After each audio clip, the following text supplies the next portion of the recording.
சாப்பிடறதுனா எதுவும் ஆகாது. நான் தான் சாப்பிடாம உட்காந்துருக்கேன். எனக்கு என்ன ஆகும் ஏதாவது பயந்துட்டு உட்காந்து சாப்பிடுங்க. சாப்பிட்டு மைண்ட் ஃப்ரீயா இருக்கிறப்ப ஆமா சாப்பிட்டாலுமே எப்படியோ இருக்குது. எப்படி திரும்ப இருந்துடும் எனக்கு எல்லாமே நார்மலா இருக்கும். அது தெரியும் லைஃப்ல எல்லாமே நார்மலா இருக்காது. ஆனா எல்லாமே நார்மலா இருந்தா தான் எனக்கு மைண்ட் செட் ஆகி சாப்பிடும். அந்த மாதிரி ஒரு மென்டாலிட்டி. எனக்கு புரியுது உங்களோட பிளாக் எதுவும் ஸ்ட்ரெஸ் தான்.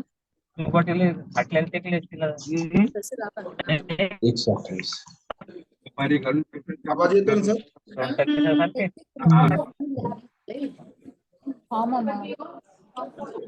Good morning all of you. This side Dr. Amol. I'm from the जगर सर आवाज येतोय? Ajinkya Devi Patil Yes. University, Pune, Maharashtra. 11 o'clock வரைக்கும் அது வரைக்கும். All the participants are requested kindly mute. Sir तुमचा आवाज येत नाहीये सगर सर. एक मिनिट सर, आवाज येत नाही का गाडे सर? हॅलो गाडे सर. இல்ல ஆக்சுவலி எதுக்கு அது செய்யறாங்க? அன்னைக்கு என்ன விசேஷம்? பிளாக் இருக்குமா கர்நாடகாக்கு தனியா?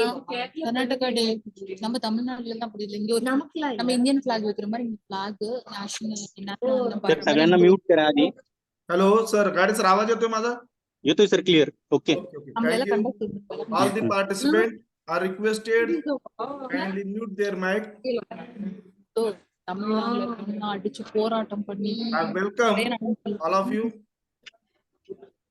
எதுல இருந்து தெரிஞ்சது இந்த தண்ணி வந்ததுல காவேரி? இப்ப என்ன இந்த இப்போ ஸ்ட்ரைக் நடக்குது. உனக்கு ஃப்ரீயாடா? ஃப்ரீயா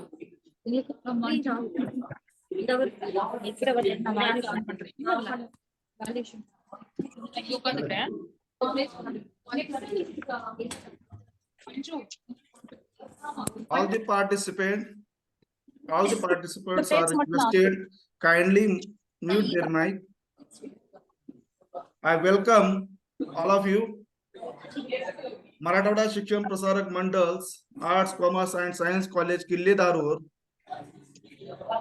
डिस्ट्रिक्ट बीड, and मसोदरी शिक्षण संस्था, arts science and commerce college Ambad, district Jalna, organizes a multidisciplinary online one-day national workshop on skills for research paper writing and publication under the linkage of library and information center. We welcome all the dignitaries, resource persons, respected principals, and dear participants. This is obvious. You have to submit. They will issue the appointment order. Correct now? Dr. Gumbre sir, can you hear me?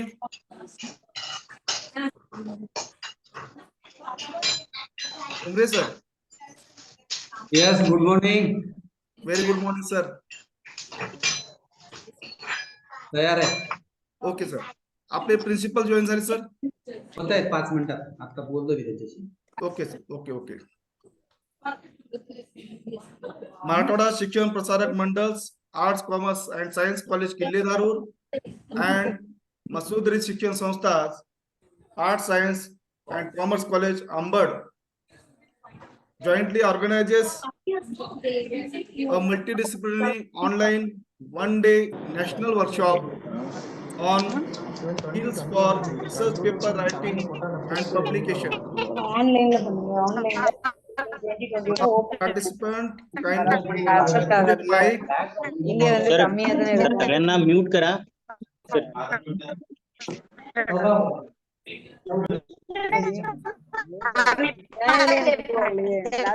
गाडी sir तुम्ही co-host आहेत ना?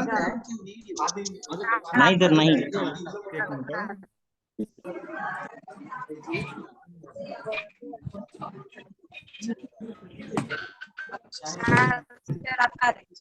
नको त्याच्याकडे 8 दिवस நீ mail வச்சிருப்பல்ல आणि sir आपण co-host झाला. I welcome all the delegates. சரி அத ஓபன் Today's பண்ண அப்படியே 2021ல ஓபன் பண்ணி Okay, sir. அத அப்படியே நீங்க எடுத்து நீ அனுப்புறதுக்கு organizes a நம்ம எல்லாம் multidisciplinary online one-day national workshop on skills for research paper writing and publication under the linkage of Library and Information Center, Arts, Commerce, Science College, Kille Darur and Arts, Science and Commerce College, Ambad. I welcome today's resource person, Honorable Professor Dr. Sadanand Bansode, sir, Professor and Head, Department of Library and Information Science, Registration. Pune University, Pune. I also welcome today's second resource person, Professor Nagaraju Padishala, librarian and accuracy coordinator, Government Degree College, Huzur Nagar, District Suryapet, Telangana State. As well as I welcome Professor Dr. S.V. Gaikwad, Principal, Arts, Science and Commerce College, Ambad, District Jalna. Also, I welcome our beloved Principal, Dr. Gopal Kakade, Principal, Arts, Commerce and Science College, Kille Dharu, District Bid. I welcome Professor Dr. Shivshankar Gumbre, sir, convener of this conference and librarian, Arts, Science and Commerce College, Ambad. I welcome all the delegates from across the country. Today, we organizes a multidisciplinary online one-day national workshop on skill for research paper writing and publication.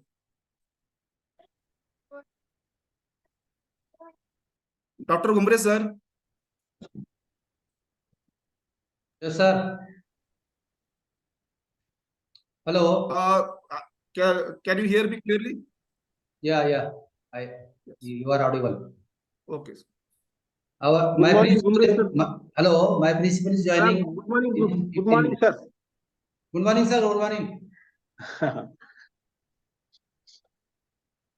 My principal is joining within 15 minutes. He is in on the way. Okay. He will join Then, within 15 minutes. sir, then our principal gives the introductory speech. Later, Sure, then sure. the welcome address. Sure. Okay. I request our beloved principal, Dr. Gopal Kakade, kindly gives today's multidisciplinary online one-day national workshop. Kindly proceed your introductory speech. Thank you, Sagar sir. Good morning to all. Today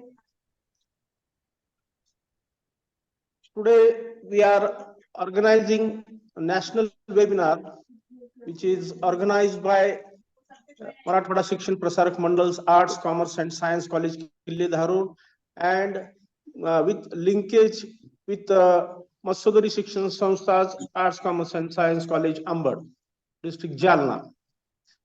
At the very outset, I would like to welcome today's resource persons, Professor Dr. Sadanand Bansode, who is from Savitribai Phule University, Pune, Maharashtra, and the second renowned professor, Professor Dr. Nagaraju Padishala, who is from Government Degree College, Huzur, Telangana. Also, I take this opportunity to welcome all the delegates, research students, and all participants from all over India for joining to this online webinar. Friends, as we mention the word quality, and quality is predominating only when it is knowledge is shared, and sharing of knowledge is done by the resource centers, that is knowledge resource centers in colleges.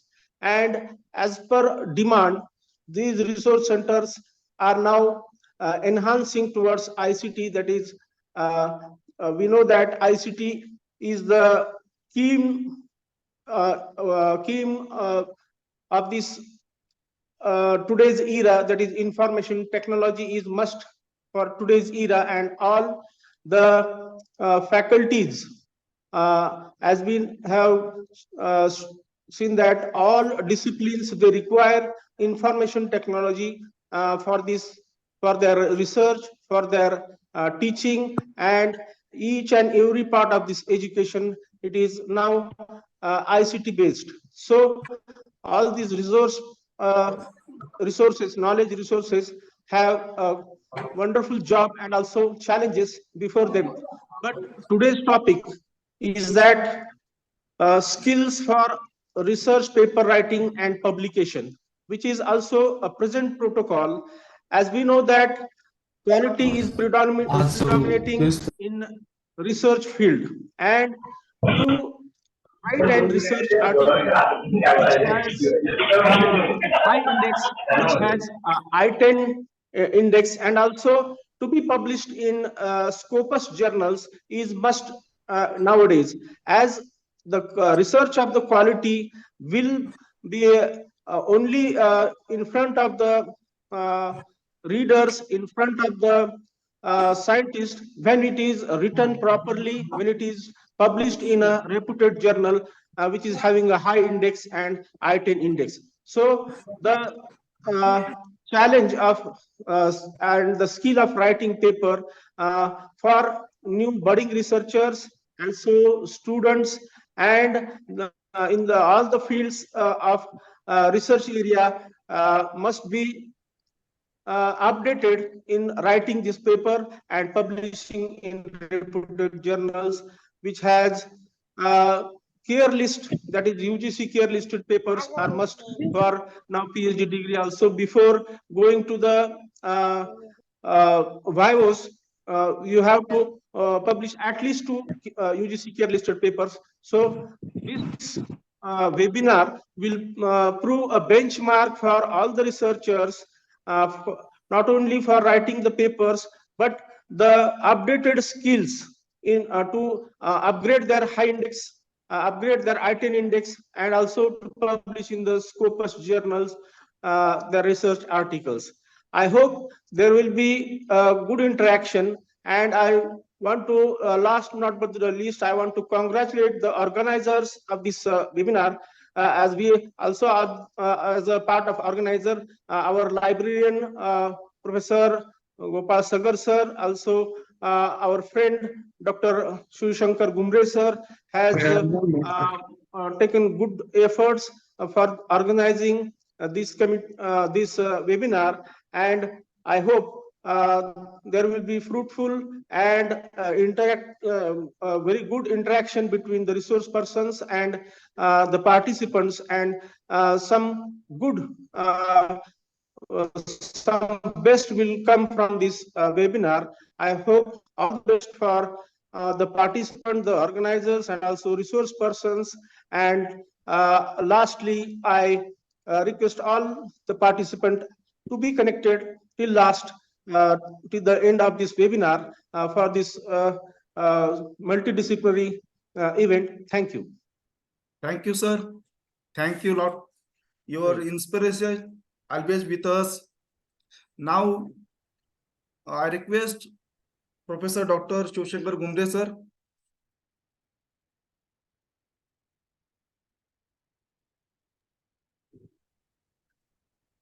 Good morning, everybody.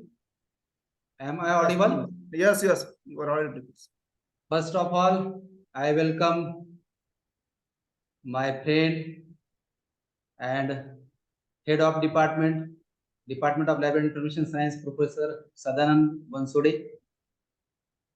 Another resource person, Professor Nagaraju, librarian and IQAC coordinator, Department Government Degree College,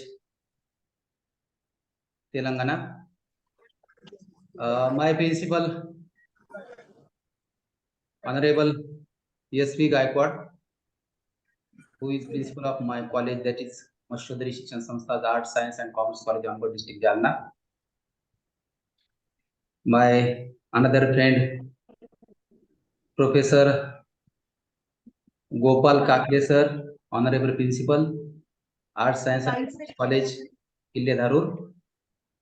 My professional friend and always taking initiative like such activities, Professor Gopal Sagar, Librarian, Arts, Science and Commerce College, Kille Dharur, and Major Milind Gaikwad sir, who is Vice Principal of Dharur College. Welcome all participants, dignitaries present over here. This is online workshop on skills for research paper writing and publication. We are conducting this online workshop under the linkage of Library and Information Centers of Arts, Science and Commerce College, Kille Dharur, and Mashodri Shikshan Samstha's Arts, Science and Commerce College, Angkor district, Jalna. We signed this linkage 2 years before. That is, I think it is in year 2021. I observed that everywhere for the NAC, we science linkage, we sign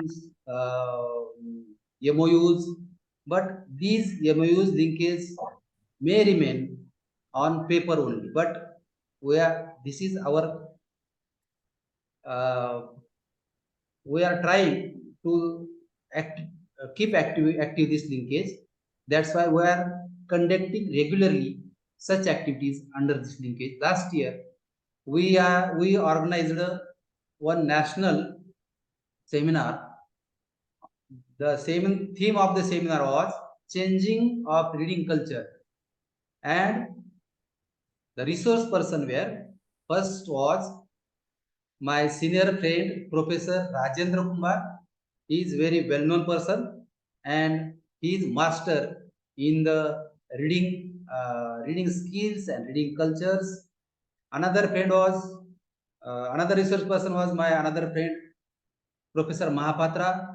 He is working at Tripura University, Agartala, and that national webinar was very successful. More than 300 beneficiaries were present there, and they enjoyed that national level webinar. And this is our second activity under this linkage, and this is also will be proven very fruitful to all beneficiaries, because the theme of this linkage is skills for research paper writing and publication. As everyone knows that research is going everywhere, but many more teachers, research scholars, students were not aware about how to publish paper, how to write research paper, and where to publish this paper. The aim of this online workshop is to aware the teachers, research scholars, students about how to write research paper and where it would be published. The resource person for this online workshop are very eminent as well as very well known in this field, because first resource person, as I told, that my friend, he is a professor and head of Department of Library and Information Science, Savitribai Phule Pune University. Professor Sadanand Bansal, he is very well known and eminent, and he has a very big experience in this field. Definitely these two resource persons enlighten all participants about the skills, all these skills required for research paper writing, as well as publication of research papers, and all related things like how to publish the papers in Scopus listed journals, UGC Care listed journals, or I think Web of Science listed journals, and all technical things like what is the impact factor, how it is drawn, or what type of impact factor is valid, like Thomson Reuters and all other agencies. Therefore, hope that the workshop will be fruitful to all participants. I must thankful to management and authorities of the college, Art Science and Commerce College, Kille Dharur, and my college, Mashodari Shikshan Sanstha, Arts and Science Commerce College, Amba District, Jalna. And also, I congratulate my young friend, Professor Gopal Sagar. He always taking initiative to conduct such activities. I think he has a very bright future. Thank you, everybody, for giving me this opportunity to present in front of you.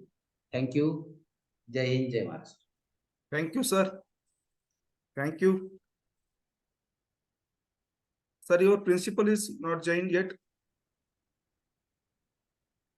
Now he is joining. Okay. As and when he join, then I will tell you. Okay. Okay. Okay. I welcome today's resource person, Honorable Professor Sadanand Bansode sir. Before he start his presentation, I give introduction about him. It gives me an immense pleasure to introduce and welcome to Professor Dr. Sadanand Bansode sir. Dr. Sadanand Bansode sir, presently working as a professor and head at the Department of Library and Information Science of Savitribai Phule Pune University, Pune. He is in the teaching profession since 1999. He has been teaching to the master and MPhil courses in Library and Information Science. He has been lecturing to students participating in the doctoral coursework. Also, information and communication technology is his area of his interest. To his credit, he has about 70 articles published in national and international journals and has so far written 2 books. He has completed 2 research projects which was funded by Savitribai Phule Pune University, Pune. He has successfully guided 11 students for PhD and 2 students for MPhil. And currently, 7 students are working for PhD. As a part of co-curricular activities, he has participated in over 60 conferences, seminars, and workshops, and presented papers, acted as a rapporteur general, and has chaired sessions in various conferences. He has been member of Board of Studies of various state and central universities, had served as member of research and review committees. He is associated with design and implementation of the Bachelor, Master, and MPhil courses of Library and Information Science. He has been nominated as a member Board of Postgraduate Education in colleges at Punyashlok Ahilyadevi Holkar, Solapur University, Solapur. He is contributing in the publication of various library science journals as member of editorial boards. Participants are requested kindly mute their mic. He is very sought after speaker in the workshops focused on information technology. In information technology workshops, he particularly speaks on topics such as cloud computing, Web 2.0, open source software, open access resources, digital library, institutional library, MOOC, etc. He is the well-known, renowned person in our library and information science profession. I request Dr. Sadanand Banswade sir, Professor Dr. Sadanand Banswade sir, kindly deliver your resource person talk and enlighten us. Thank you, sir, for your kind introduction. Hope that I'm audible to all of you.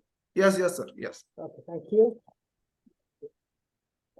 Let me share my screen with you so that. Okay, I hope the screen is visible. If it is visible to you. Yes, sir. Yes, sir. That's fine. So.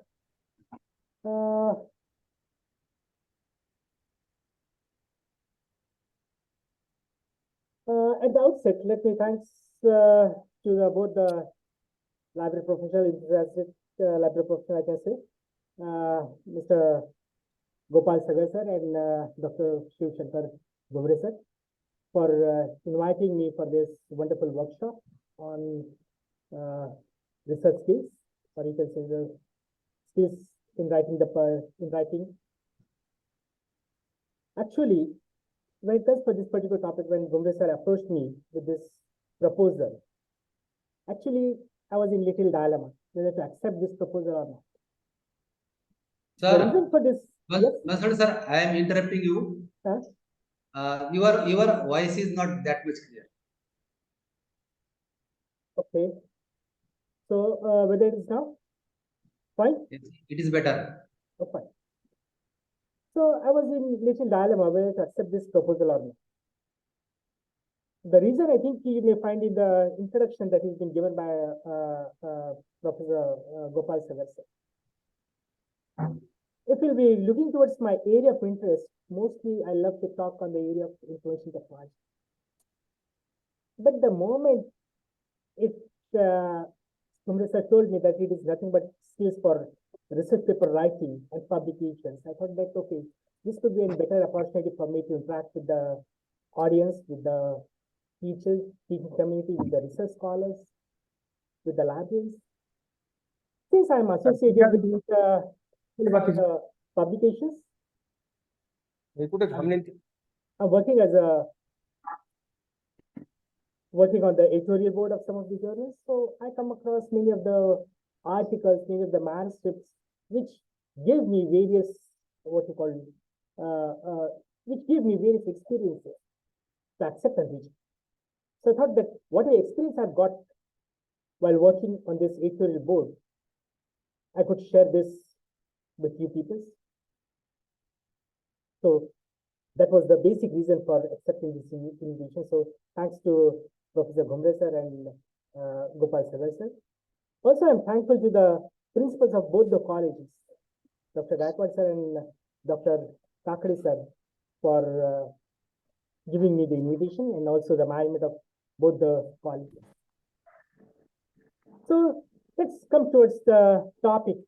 As actually, you could say that the topic of my today's discussion, I will not say the lecture or something else, but it could be a discussion, because discussion word, it gives you good meaning, I think, because right now we are on the same platform, being one teaching community, being one community, we can say right now we are on the mode of discussion.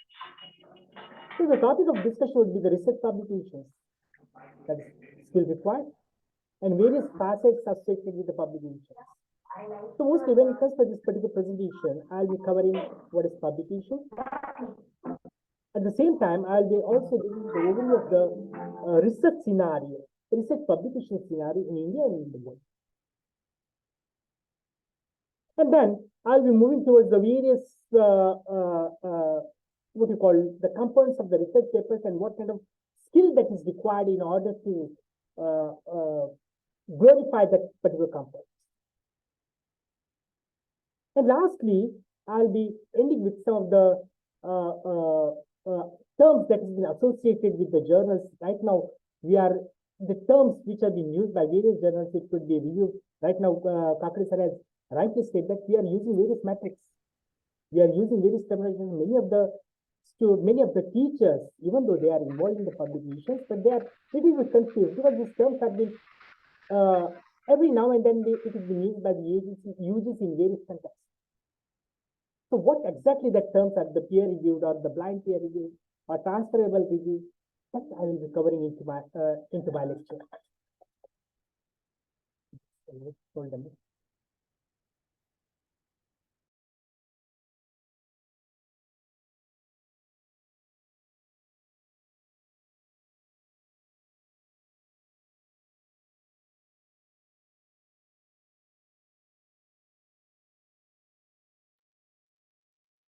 Sir, any problem? Bansote sir. Hello. No, there was not a problem. Actually, there was a call from Gumre sir. Actually, he was asking for the clearance of the audio. Is there any issue with the audio? Hello? Anyone? Sir, Yes, sir. Now I think I'm audible to all of you. Yes, sir. Please continue. Oh, fine. So that I'll be highlighting, and at the same time, I'll be also concluding my talk with the various lists that have been published all over the world with regards to the quality publication. The lists which are highlighting towards the quality publication, the list that will be highlighting towards the predatory journals. And what makes a particular researcher, what makes a particular teacher to undergo the ethical misconduct? तुझं काही कोण लढणार की Well, just for the research, when I discuss with my students, when I discuss with my peers, always I use this particular three terms: search, research, again research, research. And I think these three terms have been, you can aptly associate this particular term, three terms with the research. Because when we talk about the research, it is nothing but again we are searching for the new information, searching for the new data. And we are doing this thing again and again. That is the repetition of the search, and that's why we call it research. Again, research. Searching for something new. We are again searching to find out certain new things that have been missing. And when we got this new thing, then we are giving a proper justification so that the new knowledge or new information that comes out, that we call it as new research. The new information that has been added, it is nothing but it's the outcome of whatever research that we are doing. So exactly when it comes to the research, it is nothing but it's the creation of the new knowledge or the use of the existing knowledge in a new and creative way. So as to generate new concepts, methodologies, and understanding. That's what we call it as a research. So in simple terminology, we can say that it's a creative outcomes. And when it comes for these creative outcomes, we are making these creative outcomes known to the audience, known to the peers by making it in the form of publication. Because unless until we don't make a publication, we cannot say that the data or the information is being communicated. So what makes a publication? Now, publication could be anything. It could be a book, it could be a journal, it could be a conference posting, it could be some online discussion forums that we are having. In a simple terminology, we can say that any media that we are using to communicate the ideas to the audience, to the public, that is called the publication. Now, with the advent of the information and communication technology, within no minute we can communicate to the net, through the internet, and we know that we are having the various media to communicate this. If you're analyzing the journals, many of the journals, nearly 60-70% of the journals of the world, now they are using the online platform. I will not say the 100% because still many of the journals, they prefer to make their publications online. Still, many of the universities of the world, they prefer to have their thesis in a printed format. Only few countries now they are going for the online, but that is also one way of communicating. That is also one way of making your ideas public. It is one form of publication. So when it comes for this publication, it is nothing but you are using the various platforms to disseminate your research findings, so that the entire world, the scholarly community will come to know that what you have done into your research, what you have published, what new findings you have got. And when it comes to the publications, we know that the publication, they stand on 3 pillars. One pillar I have opted as a journal because that is the only one form that has been widely recognized. And purpose using this particular term widely recognized because if you'll be comparing to other media, it could be theses, it could be conference proceedings, it could be books, they have a limited area. But when it comes to the journals, the audience is take the example of the nature. You'll find that for the nature, you'll find the scientific community, the teachers or the scholars from the science and technology area, they'll be referring. And the teacher may reside in any corner of the world, but he loves to read nature. So that's why I've used this particular term, journal. The second 2 pillars are the authors and reviewers, and among that I will say the most important pillar is the author. Because it is the author who is documenting all his ideas, all the way he is preparing his manuscript. He is revising the manuscript many times, and finally, when he is satisfied with the content, then he is sending it for the publication to the journals. And of course, in between the publication and the author, there resides the reviewer who plays that role in giving the signal whether the manuscript is of the standard, whether the manuscript needs to be accepted, whether the manuscript needs to be rejected, or it needs to be revised. And if at all it is revised, what should be the points that needs to be covered? So actually, when it comes to reviewers, they are the most influential persons in that particular field who are reviewing the public. And that is why I say that these are the most important pillars. You take any of the well-recognized journal of publication, you'll find this. Take the example of the conference proceedings. Every college nowadays, they are organizing various conferences. But the moment you are getting a paper, naturally you are asking your peers, your teachers, your colleagues, or the reviewers to go through the manuscripts to see whether it is suitable for the inclusion to the conference proceeding or not. So in one way, they are playing the role of reviewer. And that is why I say that when it comes to any of the publications, you come across this 3 pillars. Now, what is the research publication scenario in India? Right now, if you see the scenario, it is publish or perish. Initially, it used to be published. Before that also, the publish was not that much of compulsory. that was not made that much of compulsion. Even I know my teachers, some of the teachers, they have not published a single paper. But when it comes for the teaching, they were really a master. So the publication was a secondary factor.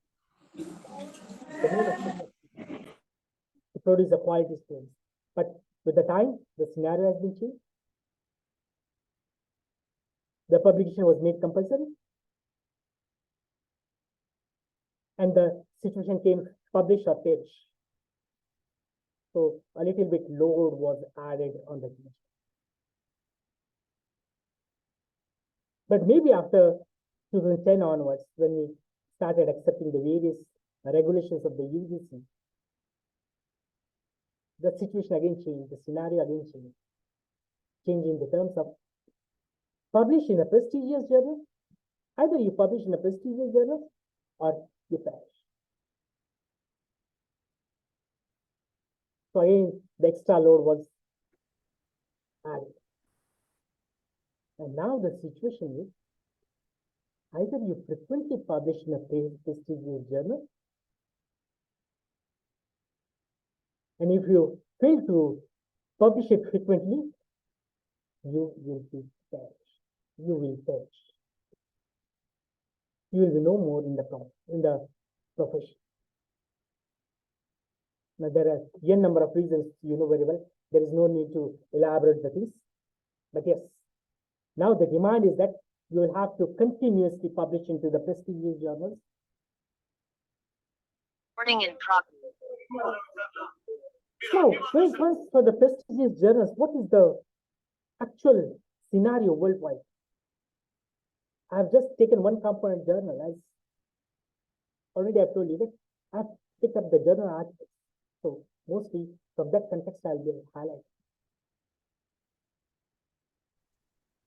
There is one directory which has been published, and I know each and every librarian, he knows this.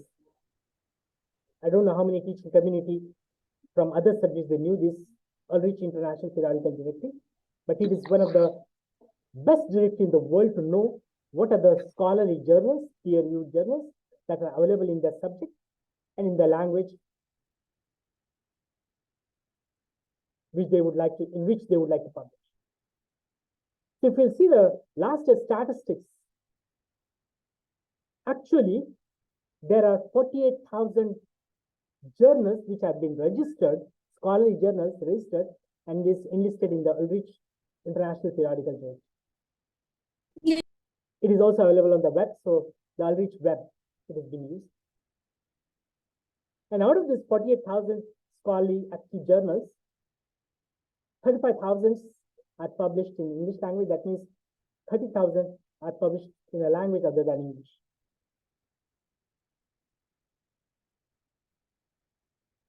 If you'll be seeing towards the statistics of the articles that has been published in the last year, it is 5.14 million. And we will see the slight increase by 2.06% as compared to the year 2021. That is the articles that were published in the year 2021. So when it comes to the 5.14 million, it is not a joke. That much academic articles we are getting every year. That means nearly 51,40,000 articles in the various scholarly journals. But whatever journals that have been published, whatever articles that have been published in the journals, that is just 10 to 20% of the articles that's been received. So what happens to the rest of the articles? You can see on your screen. Nearly 40 to 50% of the articles or the manuscripts, the moment it has been received by the editor, it has been rejected. Because that is the first filtering stage. The editor-in-chief, after going through the manuscripts, he will just reject it to the author. He will return it to the author, saying that it is not up to the mark, it does not fit into the scope of the journal, and returns it back. Of the number of articles that has been received, and accepted at the editor or by the editor-in-chief or by the editorial board, that is been sent for the peer review. And again, the number, I will say 30 to 40% of the articles that has been rejected by the peer review, by the reviewers. So that is a great number of rejection, I will say. Hardly 10 to 20% of the articles that have been accepted, and I have taken this figure from elsewhere. There's no specific criteria that, okay, 10 to 20%. It mostly depends on the journal, how old the journal is,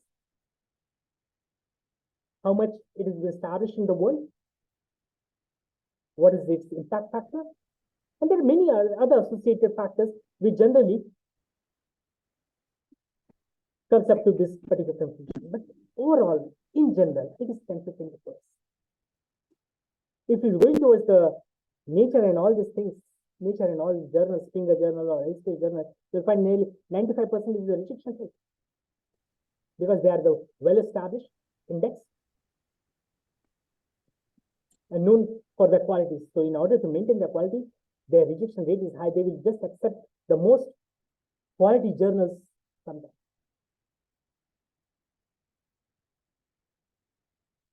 Now this is the scenario.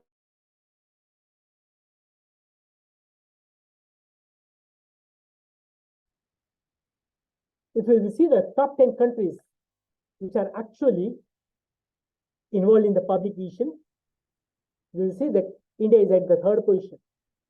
Nearly 8.5% is the contributor for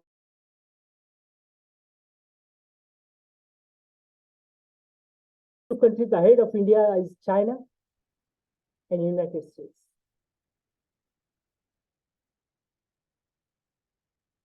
When it comes for this, our country, it has been said that 2,75,367 papers have been published. Now, it is really a situation where we should analyze ourselves, that a country having a population of 143 crores is publishing only 2,75,000 papers. The scenario is a little bit worrying. We have to think why this has happened. I know that there are more number of teachers, more number of scholars, more number of researchers. They are actively engaged in preparing their publications, sending manuscripts to various journals. But there could be something due to which the papers have been rejected. What it could? It could be the design of the paper. It could be the writing style. It could be the skills required, where actually the researcher or the scholar must have failed.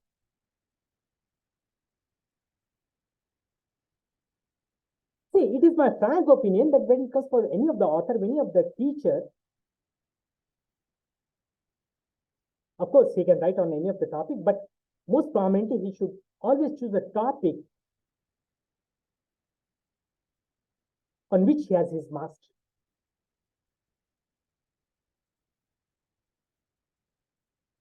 Because unless until you don't have a master on a particular topic, on a particular subject, you won't be able to give a proper justification. So the topic of the paper should be of his area of interest. Maybe if you're taking the example of zoology, there could be many angles, many subjects that has been there. Animal behavior could be there. Animal tissue culture would be there. There could be some ecology. Or when it comes to the library science, even though we say the library science, but any of the teacher, any of the researcher, they cannot contribute on each and every aspect of the library science. There are many subjects that have been, many terms, many minor branches that have been associated. And everyone has his own area. So he should stick towards a particular area. So as and when some question arises or something else, he will be in a position to give the proper justification. And once the paper is being designed, then send it to some of the journals. The journal which is falling in that particular area, which is mostly publishing articles in that particular area, and according to the guidelines strictly given by the journals. So mostly that should be the things when it comes to this design. But apart from that, the writing style also matters a lot. And now we'll be focusing on the what kind of writing styles will be required. You should have a skill. See, when you are writing an article, it is nothing but it's a skill. Sometimes it happens that, okay, fine, you are having a lot of knowledge with you. You can answer each and every query orally. You can defend any of the things from a subject. But when it comes to writing, it is a different skill, I will tell you. So just will be brushing up your skills over here. When you are writing an abstract, it should contain that what you have done in the nutshell. Of course, in the latter part of my slide, I will be highlighting you what should be included into the abstract. Many of the authors, I've come across many of the manuscripts while I'm reviewing the journal, when I'm reviewing the articles. Many times it happens that the moment I go to the abstract, I reject the article.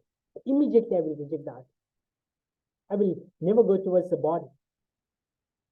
But many times whenever I get the free time, I usually go try to correlate what is there in the abstract and what is there in the main body of the article. And I came to the conclusion that many of the authors, many of the manuscript writers, scholars, they lack the skills of writing the abstract.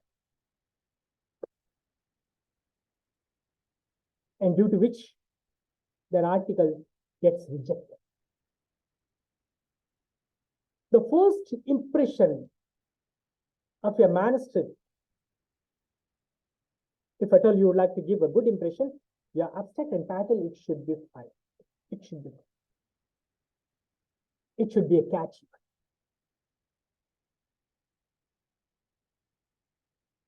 When it comes to the next part of your article, that is the introduction, it should highlight the problems.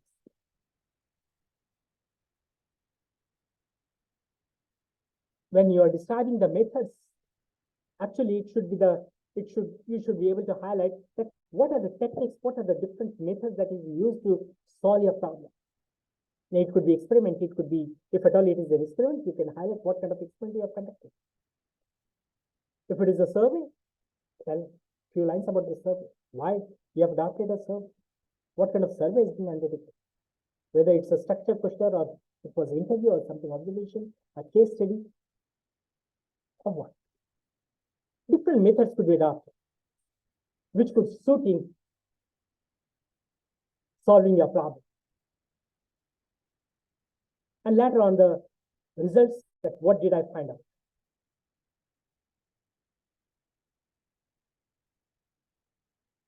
And after results, your discussions, the acknowledgements, of course, the acknowledgement and the appendices, they are the options.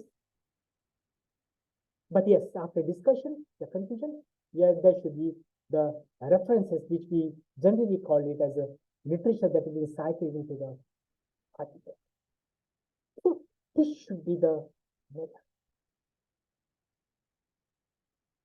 Of course, while writing, you should also require some skills. The topic should be appropriate. Topic should be appropriate, that means with the current developments in the subject.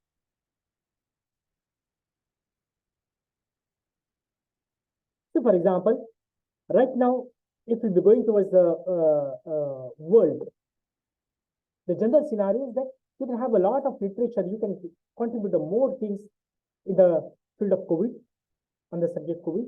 Right now, we have just witnessed the pandemic, so still it is one of the burning topics. You can also contribute on the global warming. So mostly, whatever the current topics that has been done into your subject. Now, different subjects, they could be having a different, what do you call, new topics that have been involved. Try to find out the current topics, the outdated or the topic which have least importance may not be selected by the journals for the publication, for into the publication. But yes, if at all you are going towards the recent topic, it will be more active. So finding relevant resources, that is another important thing that you should have. Every researcher needs to dig out, or they have to go out, sorry, they have to go out with the literature search. That's nothing but finding out the literature, finding out the resources that has been published on that particular topic, which could support the topic on which you are writing the article. Relevant resources is more important. And the journals, when they are going through the articles, they first of go through the list of the resources that you need. Many times, the rejection also depends on the sources that you have used. If you are taking some of the references from the blog, that is never accepted by any journal. If you are taking any of the references from the Facebook or from the social media, they will never. If you are taking some references from some of the predatory journals, the journal will never accept such kind of citations. Because it is of the opinion that, okay, whatever journals, whatever citations, whatever sources that you are selecting, if it is not up to the mark, they won't be able to contribute much into your research. So finding a relevant literature is more important. And as I told you that it has, at the same time, you should evaluate. That means right now, as I've told you that, okay, if you are taking something from the blog or from the social media, that is not an authentic one, or any of the resources from the web 2.0. Even I will say that some of the Western countries, they have straightway mentioned in their statements that any of the citations from the Wikipedia will not be accepted. And we know very well that when it comes to the Wikipedia, even though it is one of the most largest source of information, encyclopedia, but because of its nature to give the editing facility to any of the researcher or any of the author, that criticizes that source. So you should be very careful when you are evaluating the sources. Always try to use most authentic sources. It could be some journal articles, it could be some theses, it could be some books which have been written by good authors and published by some of the best publishers. So have the evaluation of the source. Try to find out who is the author. What is the credibility of that particular author? Whether he is from the same subject or not. Nowadays, we have come across many of the authors who could publish 10, 15 books in a year. I don't think there is an author in this world who could publish 10 to 15 books in a year. But we could see. We have been witness. Then again, there comes a big question on the authenticity of that particular source. The information that is being published in that particular source. Whether the 100% contribution is being given by the particular author or not, every question comes over there. So you should be very careful when it comes to the evaluation. Evaluate in terms of the authorship, evaluate in terms of the publishing, evaluate in terms of the information that is being contained in that, evaluate in terms of the timeliness of that particular. And once you have filtered all these sources, then you go with the interpretation of the information.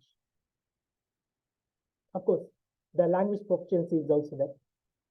But according to me, that cannot be the many of the issues. Of course, some of the teachers, if they fail to write in English, I will suggest that okay, they can go for the writing in their own mother tongue. Write it proper, and then slowly you can make it translate it into English. Since you can write very well into your mother tongue, you can write the first draft into your mother tongue, and then later on you can go on changing the draft, so that it will become one of the scholarly articles. Organize it in a proper way.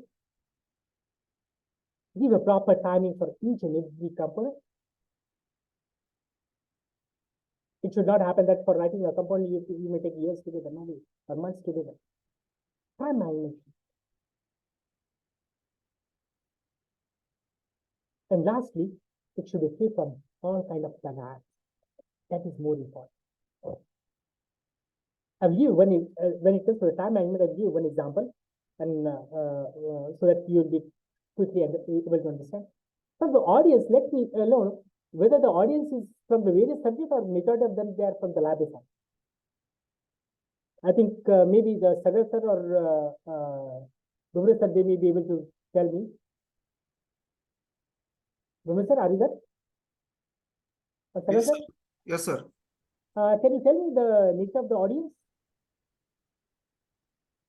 Whether the majority of them they are from the library science subject or from the other subjects? Sir, your voice is low.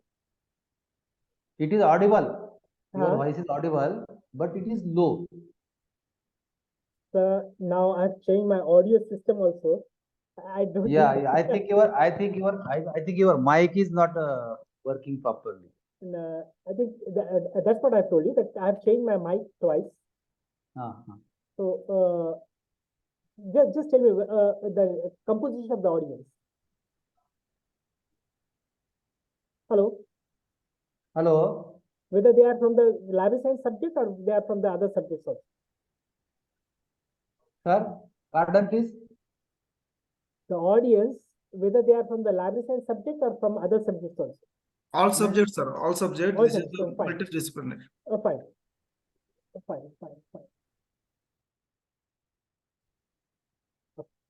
So, time management is more important. Take the example of your elaborating the literature review or elaborating the discussion methods that you have adopted into your manuscript or while writing an article. Now, if you'll be taking more time in writing only the methodology, in describing experiments, it will be unfair for you also to complete the article within time. Of course, when you are writing for a good article, it may take a time, but at the same time, you should also think about giving the time to various components. That's how much time you need to give and what should you do. So that is more important.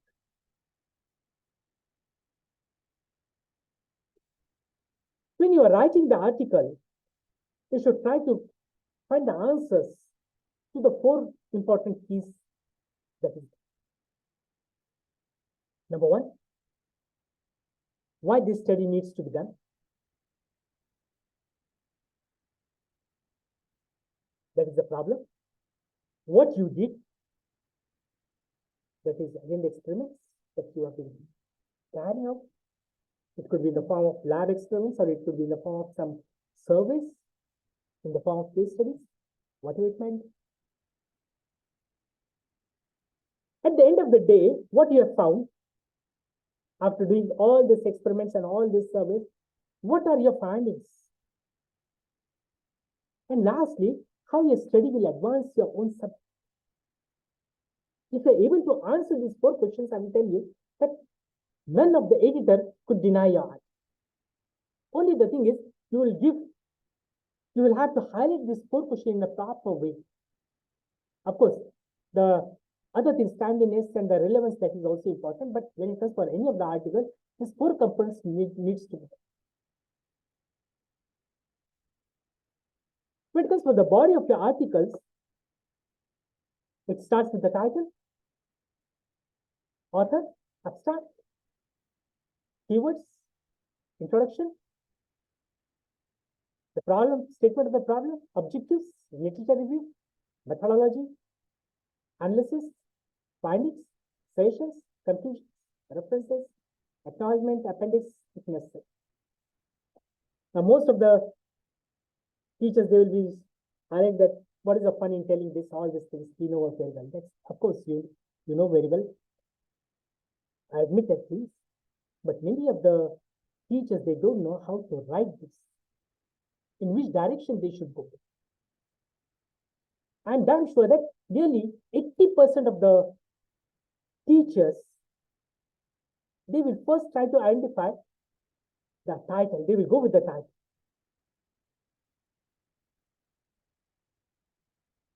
And then they will go with the other parts. They will go with the introduction and they will go with the other things. But that is not the case. When you are writing an article, it should be from downwards to upward.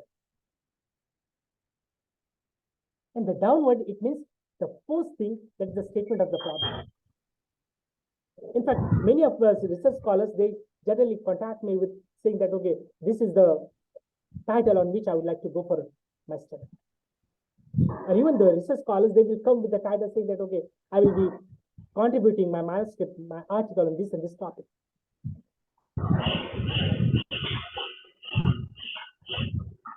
Now that is what we have been mismanaging ourselves. Your title, your abstract, your keywords, this should be the last part of your article. First, go with the problem. Based on the problem, try to find out the objectives. Try to dig out what literature that has been that has been there. And of course, the moment you are highlighting your objectives, you can go with the methodology that needs to fulfill your objectives. And then your analysis, discussions, findings, sessions, and conclusion. Whatever literature that you have used, that comes into the references. If at all you would like to acknowledge certain things, acknowledge it. But the title and the abstract, it comes to the end. Why it comes to the end? आज 11वी arts आणि कॉमर्सचा इंग्रजीचा आहे का? उद्या आहे ना? Hello. Hello. So, this title and abstract, it should always be at the end of the article. It should come out. Then, when you will be framing your title, at the end of the day, when you will be finishing the entire manuscript, when you will be writing the conclusion, then you can come out with a good, catchy title. So always try to frame your title at the end of the article. Your article, when it comes to the title, it should be very much catchy. It should be concise, accurate, and informative. And it is always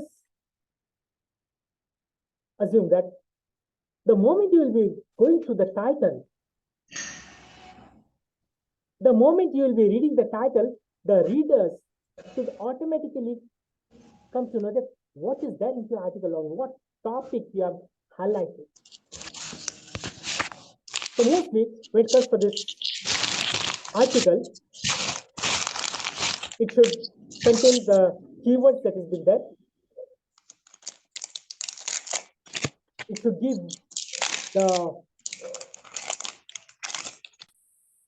it should also give the other aspects of the article.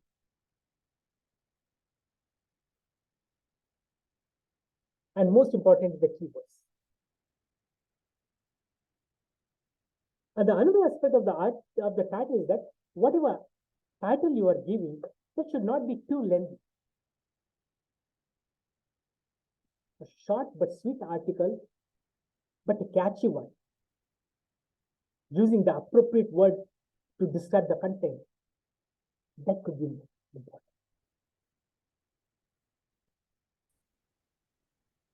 And try to make the article more precise in relation to the topic. Now comes towards abstract. As already I've told you that many of the articles generally are rejected based on after reading the abstract only. Many of the authors, many of the scholars, they don't know what to write into your abstract. The abstract is the most important part of your article because it is summarizing all your ideas. The abstract, after reading the abstract, you should come to know what is there in the article. Because it is this abstract only which is used by many of the journals, many of the index journals to disseminate the ideas among the scholars. Take the example of many of the indexing databases. They won't be giving you the full text unless until you have been subtracted. They will be just proceeding with the abstract. And based on the abstract, the readers or the audience, they will decide whether to go with the full text or not.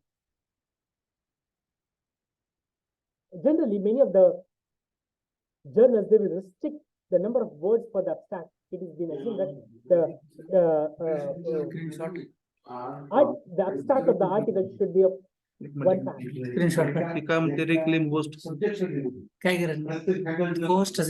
comes for this abstract, it should have a combination of certain things. The abstract should highlight the problem. The abstract should highlight what methodology is used. Not only that, but it should also highlight the main finding and its implication. That is what it has been expected. Even though if you are getting with number of findings, it is not expected that you should highlight each and every finding into the article. You should elaborate the entire methodology that is been adopted. You will just highlight that, okay, this was the method that has been adopted for conducting this research.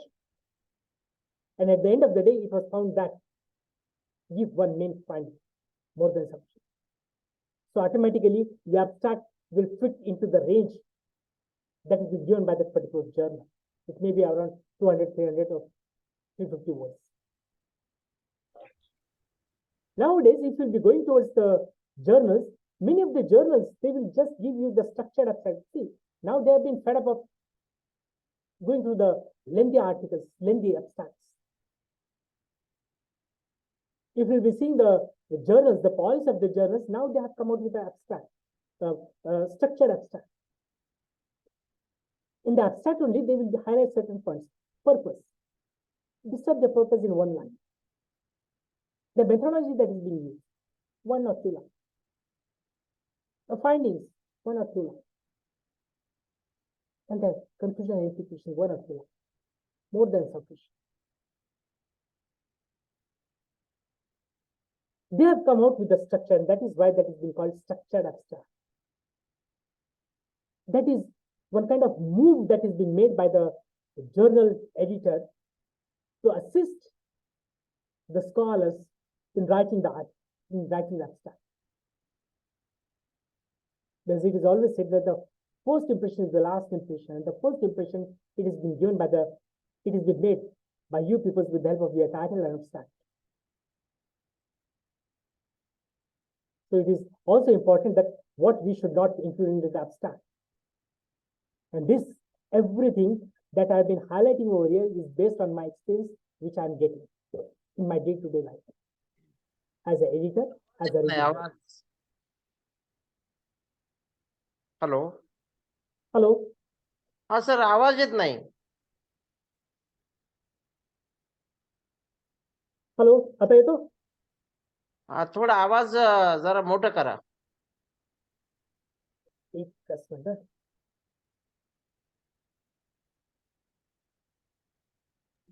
Fine yes आता है हो sir yes sir fine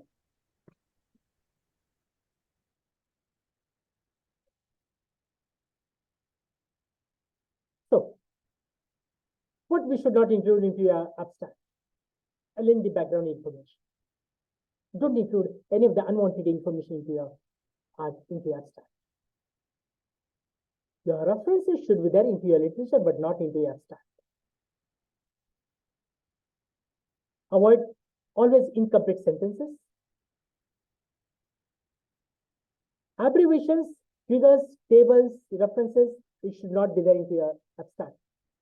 It should be there into your main content. Many times it happens that the scholars, they're using ICT in the abstract. Don't use the short forms, the abbreviations.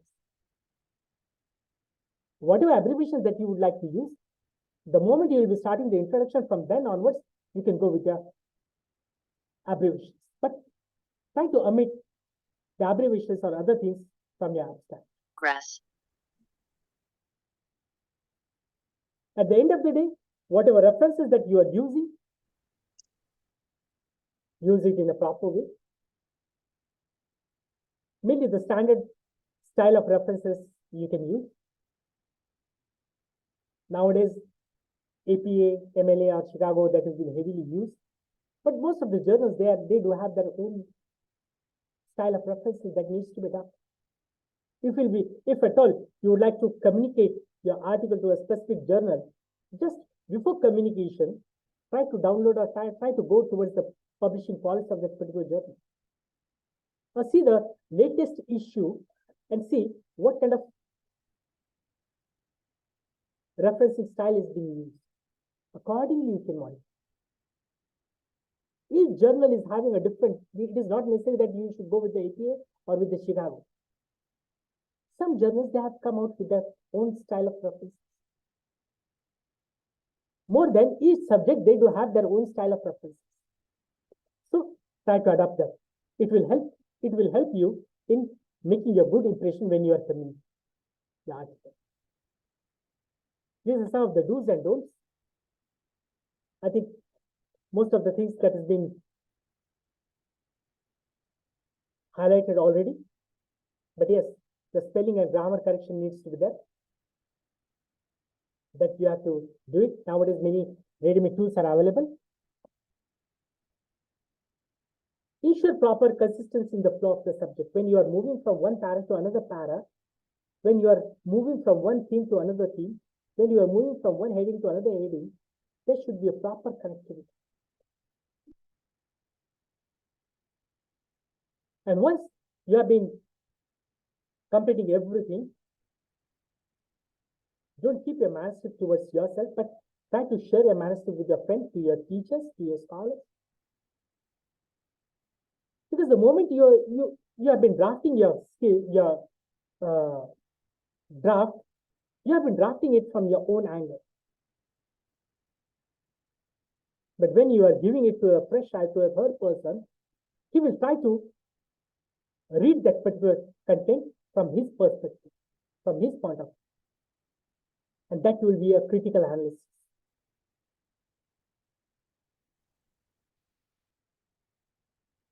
And when it comes to the don'ts, there is a list of don'ts you can see on your screen. Do not misrepresent yourself. It does not include anything that doesn't answer the question. Be specific to the questions, the problem which you would like to solve. Be specific to the objective that you would like to, that you would like to achieve. Unnecessary information will again increase the length of the paper, which might be again the reason for rejection. And lastly, the word length.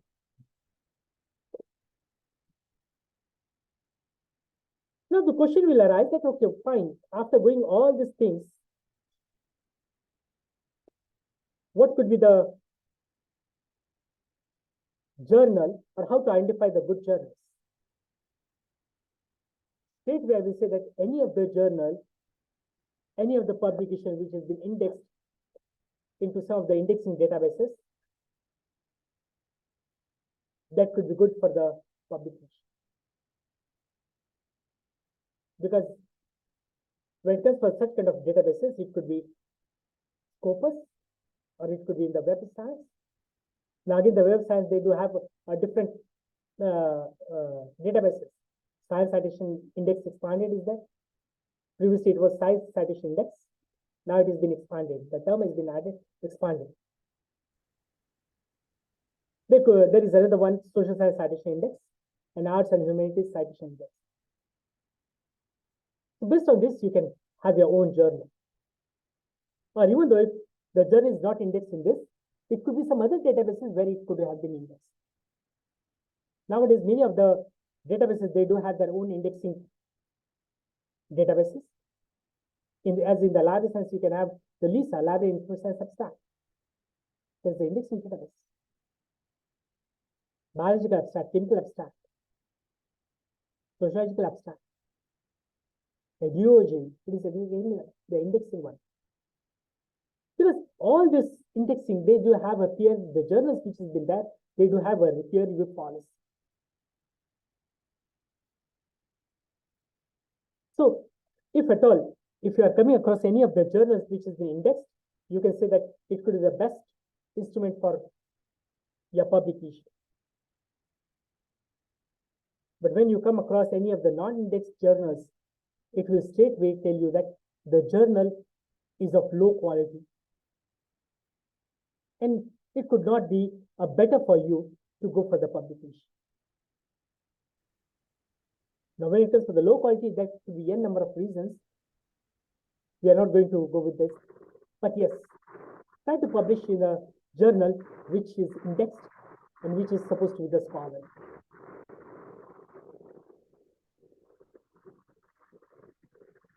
Of course, seeing the time, I think I can skip this scholarly journals and peer review.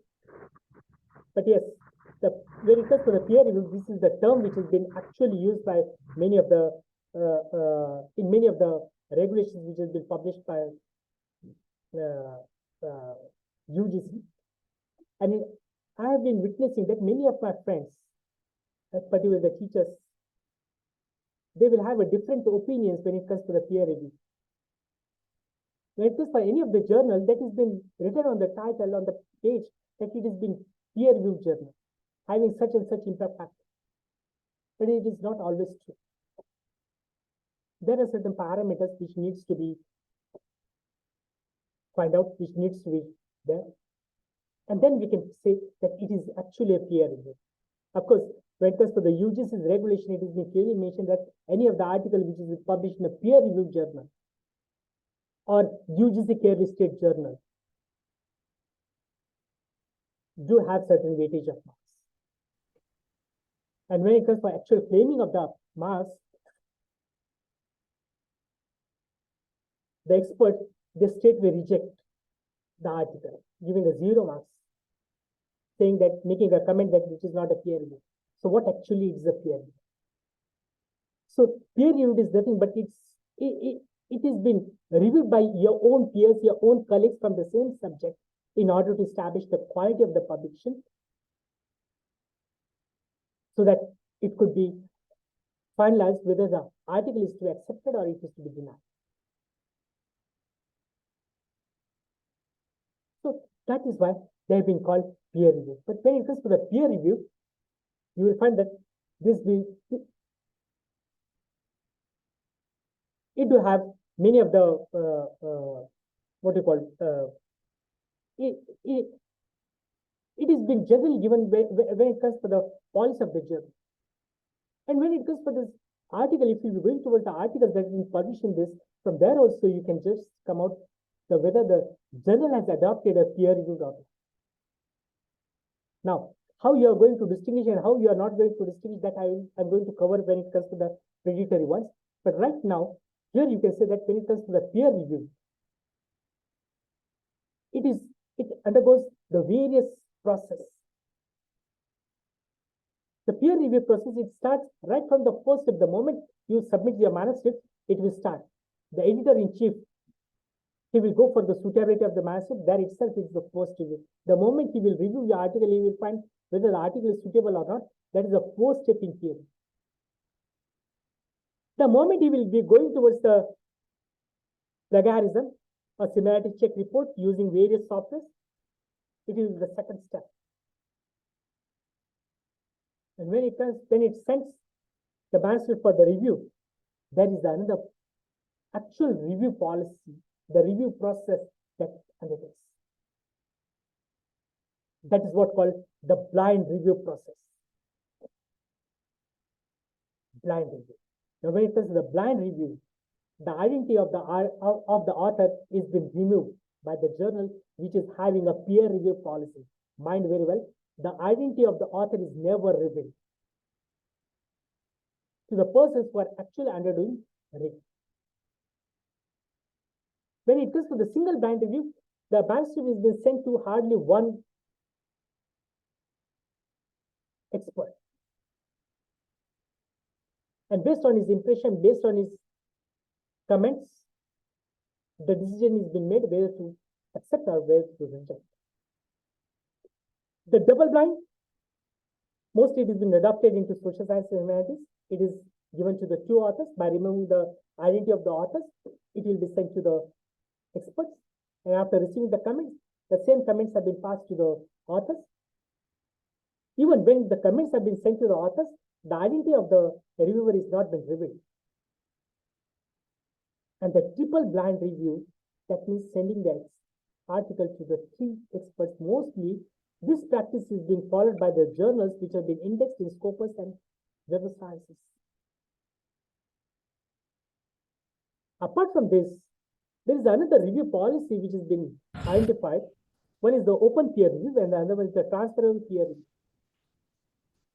Whereas in the open peer review, the identities are revealed. The manuscript has been kept open, and any person in the world is able to make his comment. He's been able to review the article. So here, both the identities are revealed. Who is the author and who is the reviewer? Both the identities are revealed. That is called the open peer review. And transferable peer review. Sometimes it happens that the editor accepts the manuscript and he proceeds to the further step, that is, he sends it to the reviewer. The reviewer also reviews the manuscript. He is also of the opinion that, okay, the journal article could be accepted. But at the end of the day,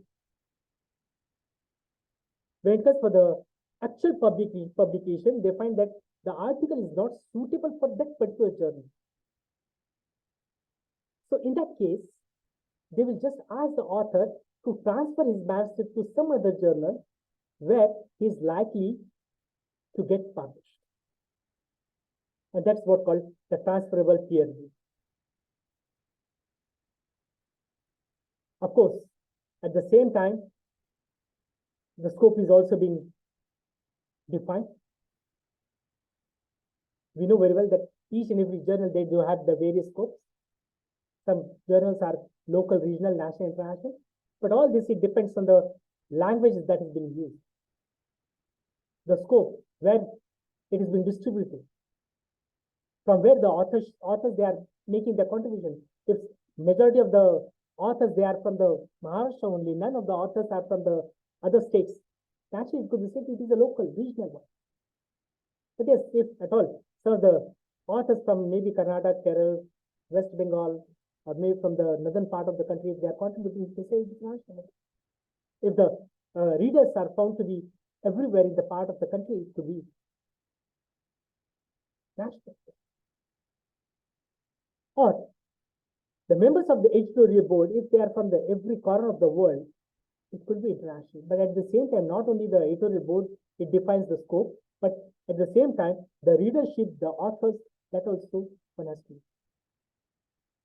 Each and every criteria, once it matches, then and then only the scope is being defined. Now, particularly, I have given here the indexes. At the last moment, I have added this over here, seeing the comments from the Godke sir, Kakade sir. Just a minute. Hello. Huh? Hello. Hello. So what do you mean by H index? As you could see that H index is nothing but it's a total number of citations that you have been received for making a publication. Actually, this H index has been devised by Yechi Hirsch in the year 2005. It is very simple. If you'll be seeing towards this graph, manually also you can just draw your H index. Mostly nowadays, the Google Scholar, it will give you the H index. Wherever the number of articles and the number of citations corresponds, that is the H index. It is that publication, the number of publication where you are getting more than 10 citations. That's item. And G index, it is something different. It was defined by Leo X in the year 2006. As you could see in the first paragraph, in the first column, I have highlighted the number of articles. In the second paragraph, I have given out the total number of citations for individual articles. And the third column, I have been adding the number of citations each day. See, the first article, it has got 84 citations.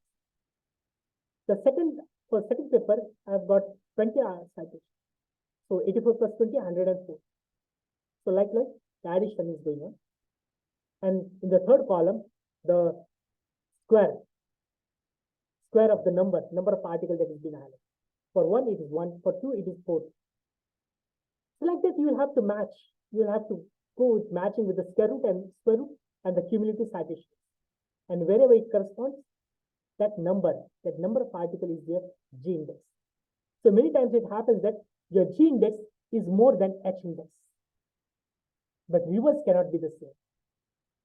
The H index is never greater than G index. Lastly, I will highlight about the pre-retail journals, because nowadays the pre-retail journals are very much talked into our subject. Actually, these are the journals which are been following some unethical practices, and they are very easy to identify. Some journals, as you could see in the renowned journals which are being indexed in some of the databases, they do have a specific number of articles that is published in a particular issue. Here you don't have that much limitations. N number of articles have been published in a single issue. There is no limitation. Limitation in number of pages, limitation in number of words that can use, nothing. And more importantly, whatever manuscript that you have been submitted, they will immediately publish it. Maybe within 24 hours, maybe within a week, and so on. Now, when you are coming across such kind of journals which are immediately making their publications, giving impact factor on the title page, that are called the predatory journals. Because these journals, they are not undergoing any of the peer review process, even though they have been highlighting on their title, on the cover page, that it is a peer review, it is an international journal, but that is not the case. Because completing the entire review process within a 1 day or within a week, it is not possible for any of the journals, any of them. An impact factor, it comes to the journal after 3 years of publication. You cannot have the impact factor right on the very first issue or on very first volume. It has a formula to calculate, and the authentic impact factor that has been published by Thomson and Reed. Many of the journals, they are the clone journals. There is one journal in the Hindi called Jugi Khayal. It is one of the most reputed journals in the subject. But with the same title, with the same name, the another journal that comes for the publication. That is the clone journal, having the same title. So these are some of the journals which have been also called by the other names called fraudulent, deceptive, or pseudo journals.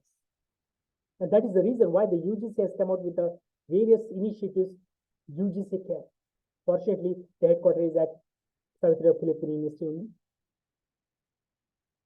And this is working on the guidelines that have been given by the Committee on the Publication Ethics. And the scope is committed in educating the editors, publishers, researchers, universities who would like to follow the ethical practices in the publication. For them, the COPE is being worked. Apart from that, there is another list which has been published worldwide. One is called the Cabell's Blacklist, and the other one is the Bell's List. This list also gives you the most authentic journals. Even the Bell's List, the actual librarian who has come out with the Bell's List, he has passed away in the year 2016, but his work is still being continued. As and when some new journals comes into and falls into this particular domain of predatory, it has been updated.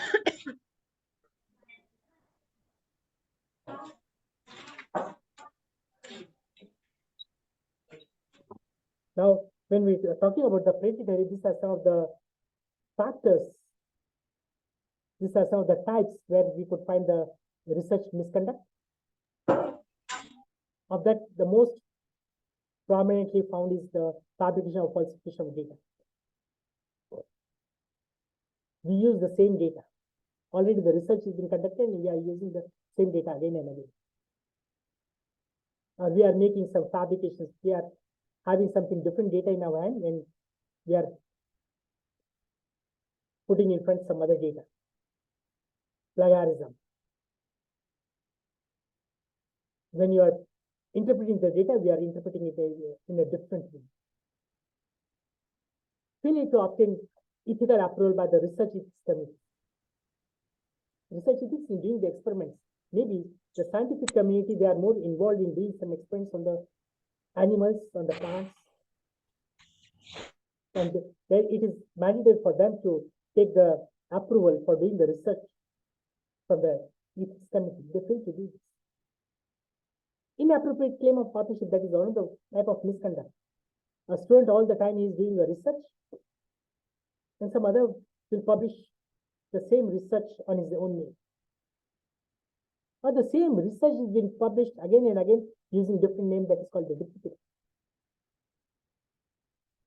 Even some conflict of interest are responsible for this misconduct. And the consequences that is being bear by the society, by the research fellows, and by the public trust and government policies. The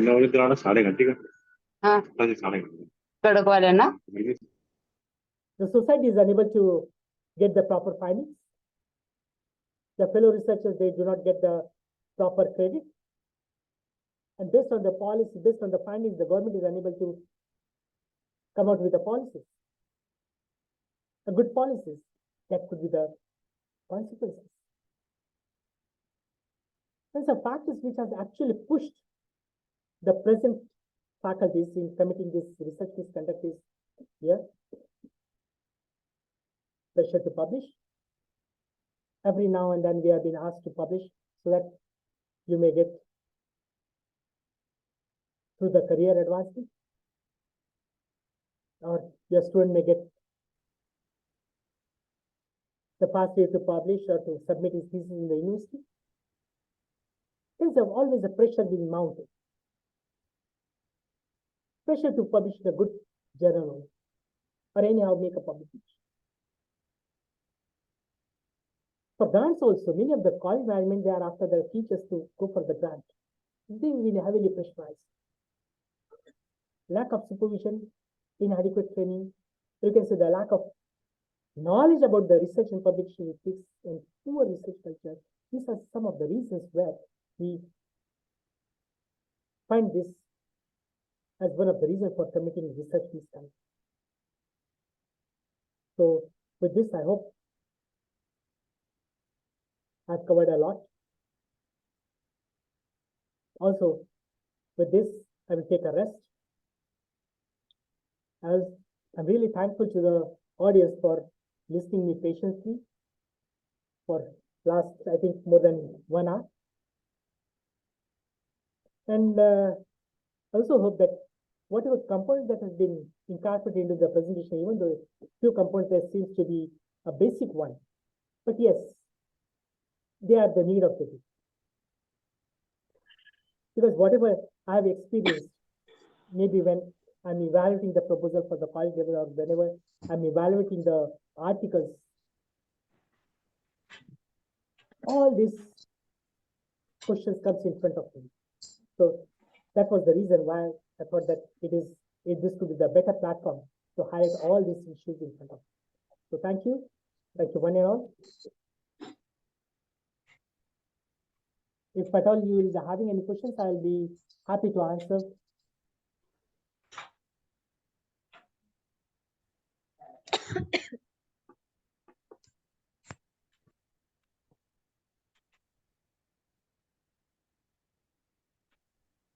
Thank you, sir.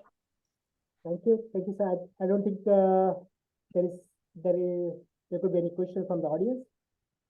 Thank you. Anybody from audience? Any questions from audience?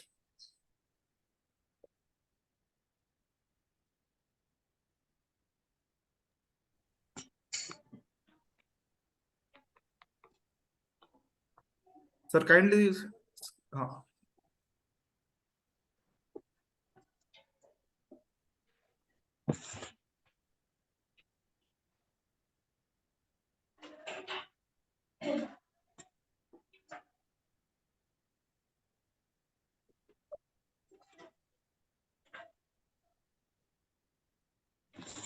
Okay.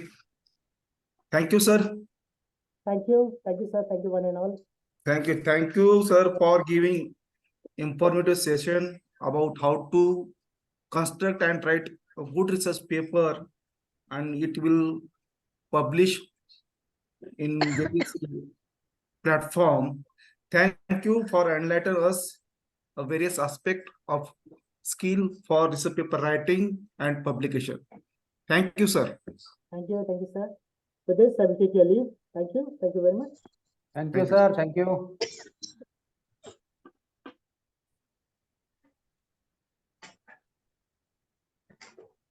Today, our today's second research person is on Professor Nagaraju Padishala. Nagaraju Padishala, can you hear me? Yes, sir. Okay. Am I audible, sir? Yes, you are audible. Okay. Professor Nagaraju Padishala is working now librarian and acquisition coordinator at Government Degree College, Huzurnagar, District Suryapet, Telangana State. He is the renowned personality in our library and information science profession. Now he has got good acquisition coordinator award from his district place. I request to Professor Nagaraju Padishala, sir, kindly deliver research person talk to our audience. Thank you, sir. Thank you, sir. Thank you.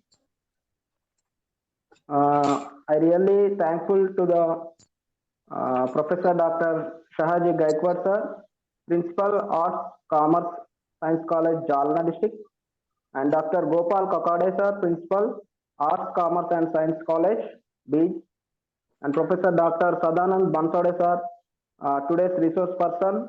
Sir has delivered a wonderful and elaborative and information session for this workshop. And I really thankful to Dr. Shivashankar Gumare, sir, librarian. And I must thank to Dr. Gopal Sagar, sir, librarian of Bede College.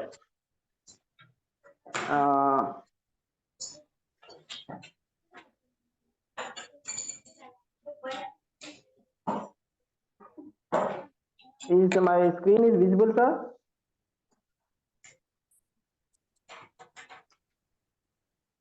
Sir, yes, sir. Yes, sir. Yes. Okay, sir. Fine. Okay, it's fine. Actually, our today's the resource person, Dr. Bansode sir, has delivered extensive session on today's topic, that is skills for research, paper writing, and publication. Now I want to explain a few basic things related to research, paper writing, and publication. So I must. This is a program, and this is a one-day workshop organized by the linkage of MSP Mandals Arts, Commerce Science College, Killi Dharur, B District, and MS Samstas Arts Science Commerce College, Jalna District. And myself, I am Nagaraju Padishala, librarian and IQAC coordinator for the Government Degree College, Huzur Nagar. It is located in Telangana state. So today's talk on skills. There are certain skills are required for the research, for doing research as well as paper writing and the paper writing scripts to be published in the right place. So for this, we have to require skill. The skill means expertise. That means the ability to do something well. Doing a thing in a normal way is called not skill. That is not skill. But the ability to do something well or something good is called skill. The ability to present ideas and arguments in a clear, concise, and logical manner is a critical skill for academics in all disciplines. So, as a researchers or as a faculty members also, we must master in our skills. So for this, doing many works at a time is better than doing one work many times. That leads to mastering that particular skill or that particular subject. So what is research and why it is important? So research is all about undertaking studies to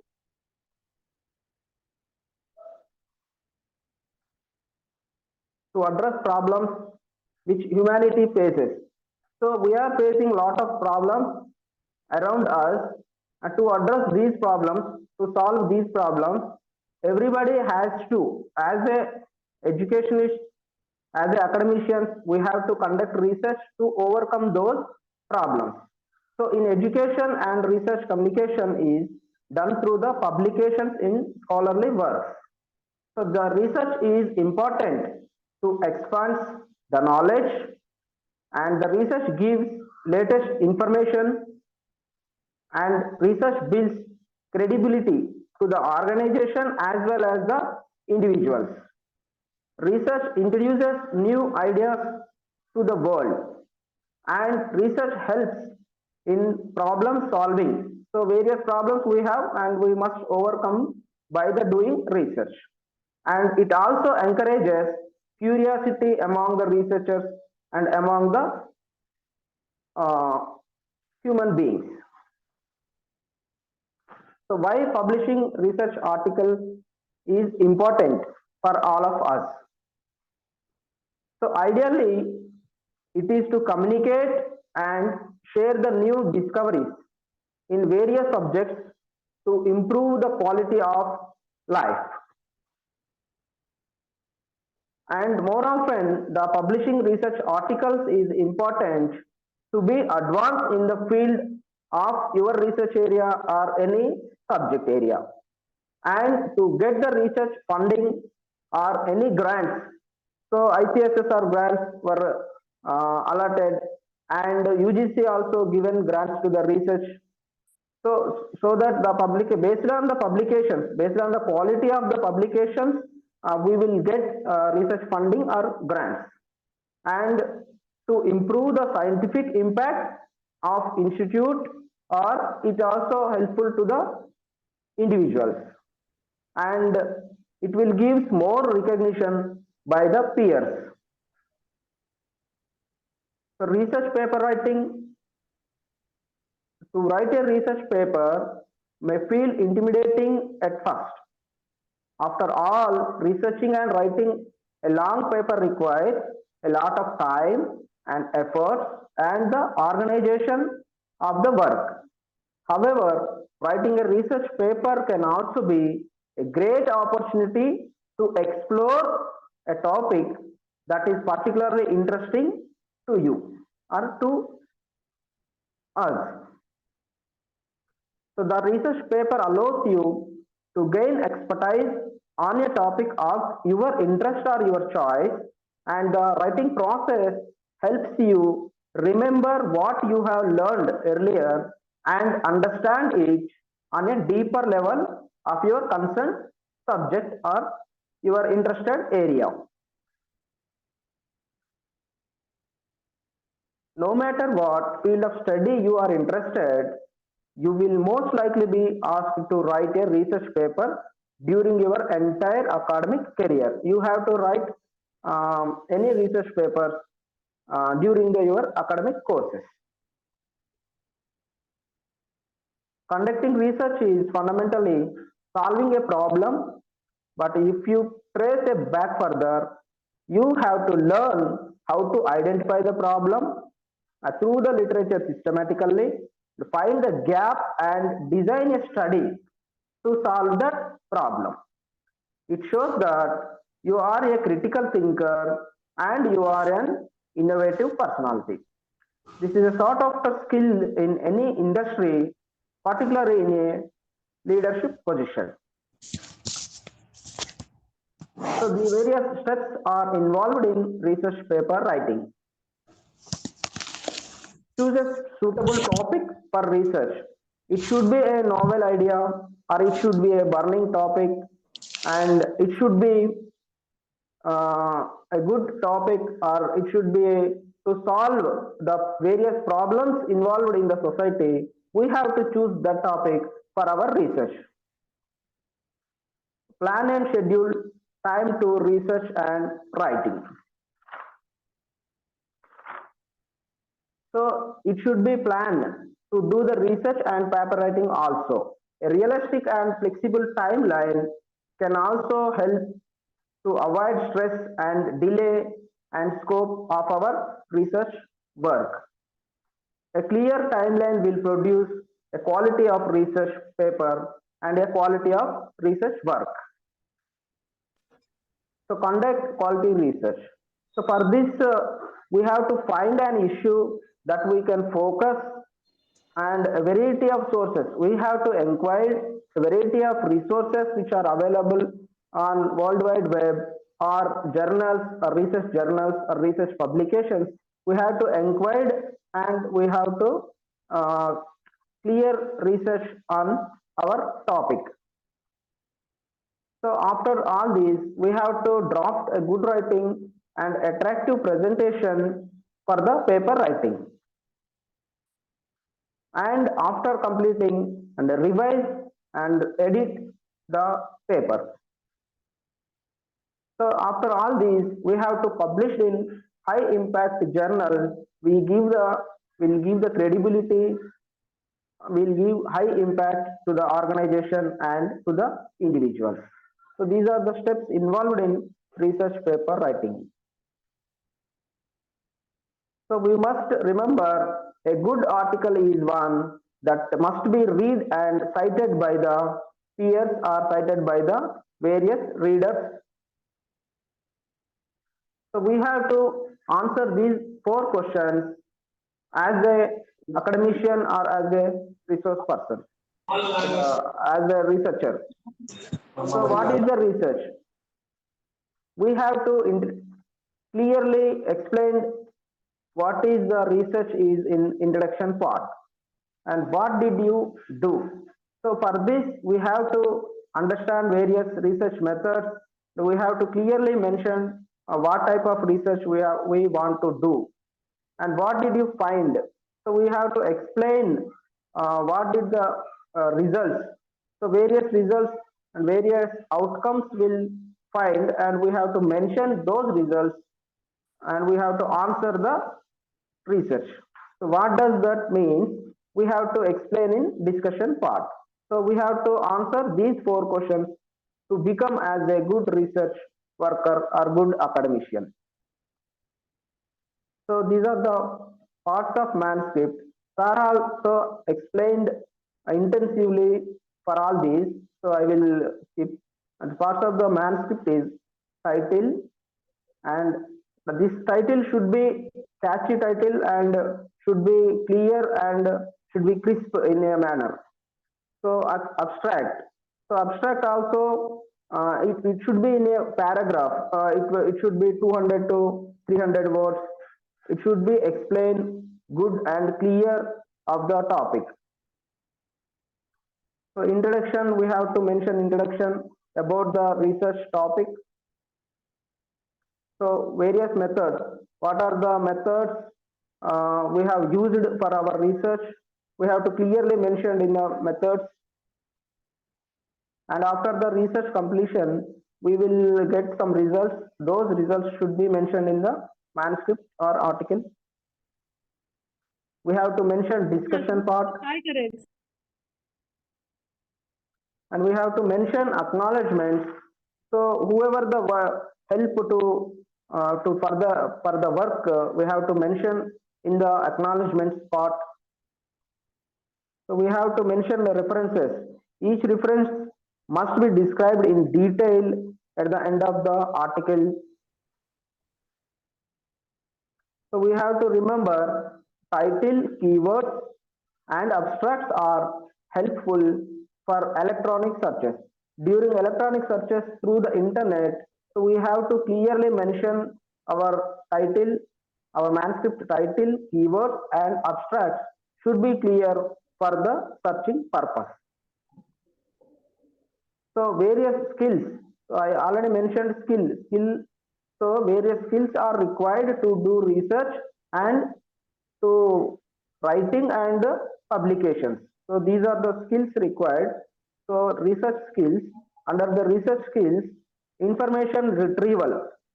So be proficient in searching and finding relevant sources. What are the relevant sources available in databases or search in libraries, and as well as online resources. So be proficient in searching the required information in these available resources. So under the research skills, we have to critical analysis. So we have to develop the ability to critically evaluate the quality and the credibility of the resources available. And we have to conduct literature review. So we have chosen a topic and we have to understand how to review and summarize existing literature on your particular topic.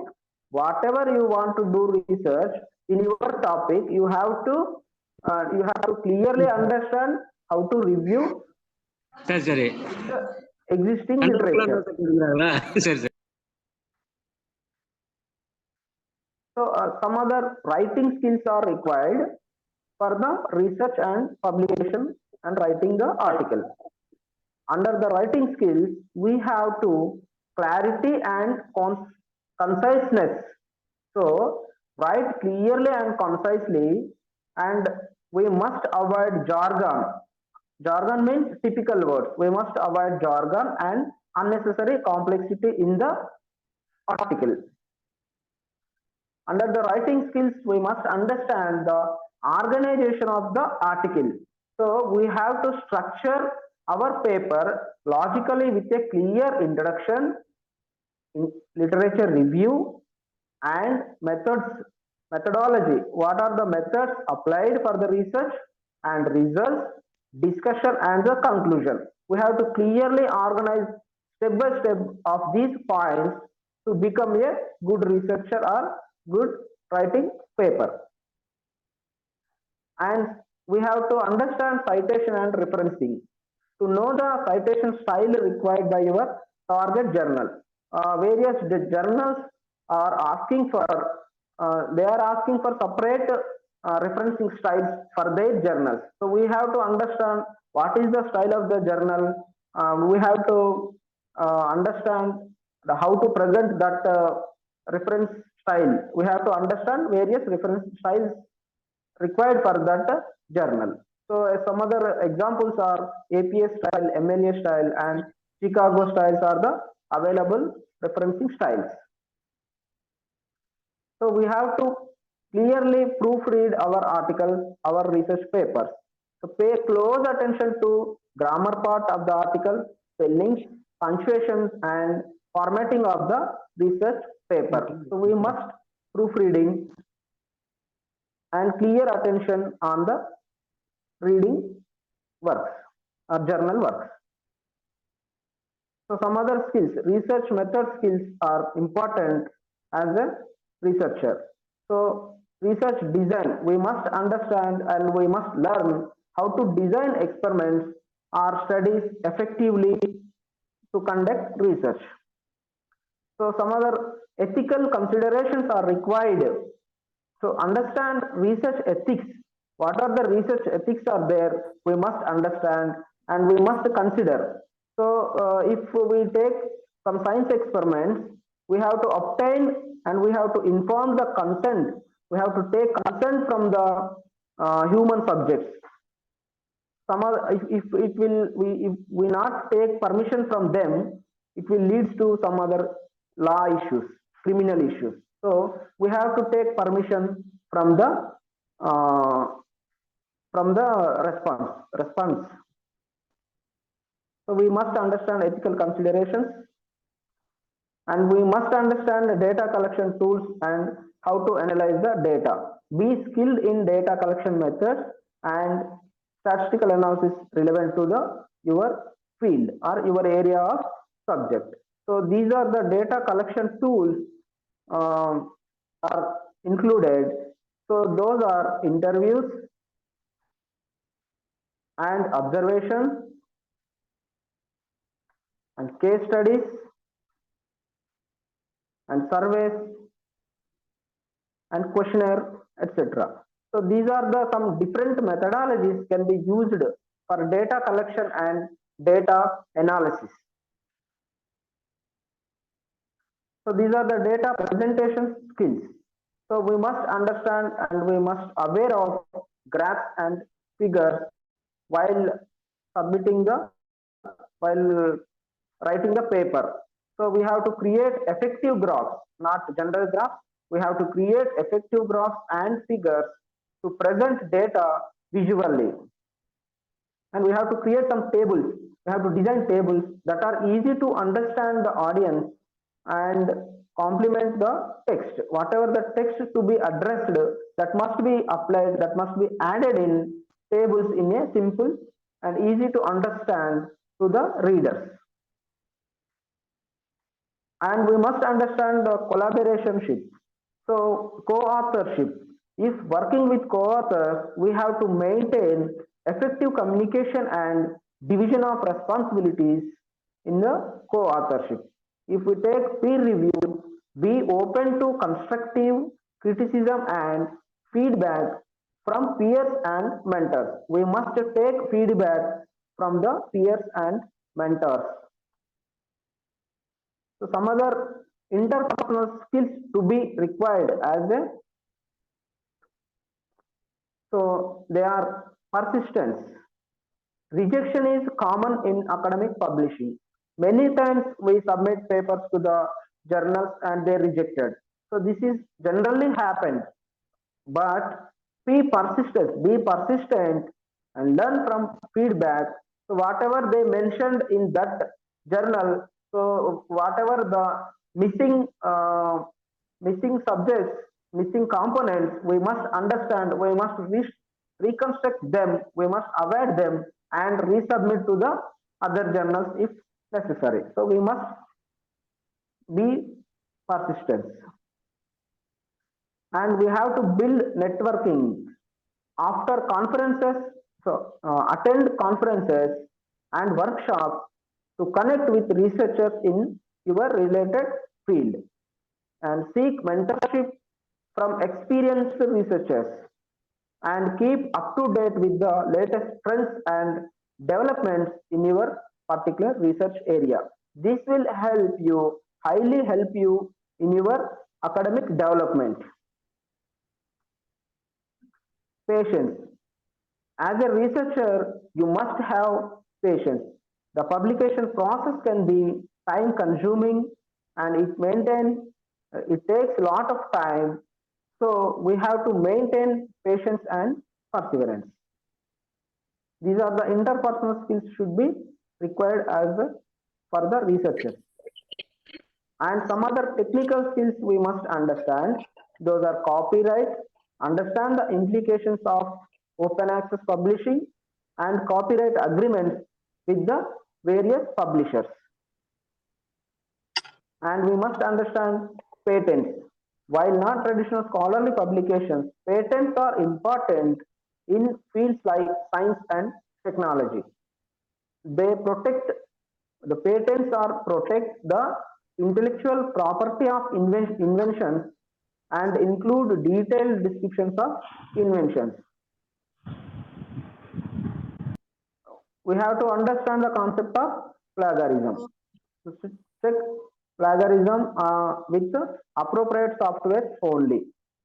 After completing our article or our paper, we must check with the plagiarism software. So some examples are Turnitin, Authenticate, and Plagiarism Checker and Quillboard. These are the examples for plagiarism software. So various types of research reports we must understand. They are informal, inform or instruct present information in this type of research report. So readers find the details of events, activities or conditions. So investigation report is example for informal research report. And analytical research report, written to solve problems. So information is analyzed in analytical report. Conclusions also are drawn and recommendations are made in analytical report. And another one, persuasive research report. An extension of analytical report is persuasive research report. Main focus is to sell an idea or a service or a product. So proposals are the most common type in persuasive research report. And some other types of research reports are incident report, accident report, sales report, progress report, feasibility report, recommendation report, situational report, and research report. So research report is to study problem scientifically, analyzing that problem, developing hypothesis, collecting the data, analyzing the data, and drawing the final conclusions from the research work. So these are the skills for journal selection to submit our manuscript in research paper for publication. Select a journal that is good fit for your research. So always familiarize yourself with the scope, impact factor, and guidelines of potential journals. Sir already said now, the various potential journals, they standardized formats for their journals. So we must understand them, we must understand that standards, and we must follow that standards to publish our journals in that famous journals, popularized journals. So we have to write a covering letter to the accompanying to our journal submission and follow the journal submission guidelines meticulously. We always follow the various guidelines available for the popular journals and be prepared for revisions and respond to the reviewer comments professionally and thoroughly. Always we have to ready to respond to the reviewers. And after completing our paper publication, and where to research work is published. So books are available to publish our research journals or research articles, and conference papers is one of the sources to publish our research papers. Monographs are in-depth and authoritative books that focus on a single topic.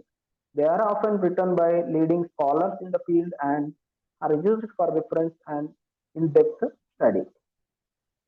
And thesis and dissertations, these are the research projects completed by the students and while not typically published in journals, They are scholar works and are often available through university libraries.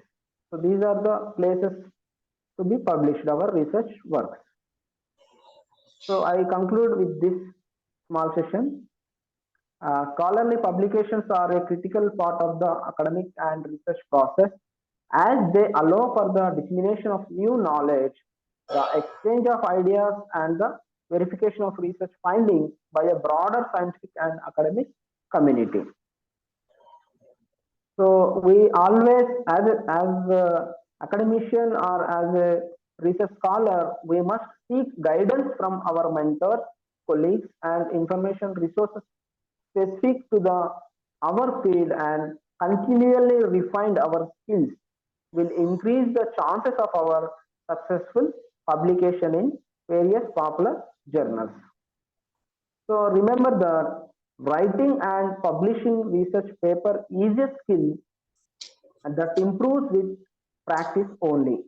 So we always practice and we always applied and we always learn whatever the skills are available and whatever the skills are required are useful to our professional growth.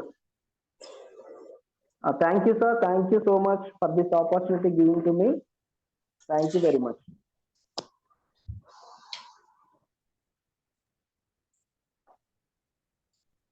Thank you, sir.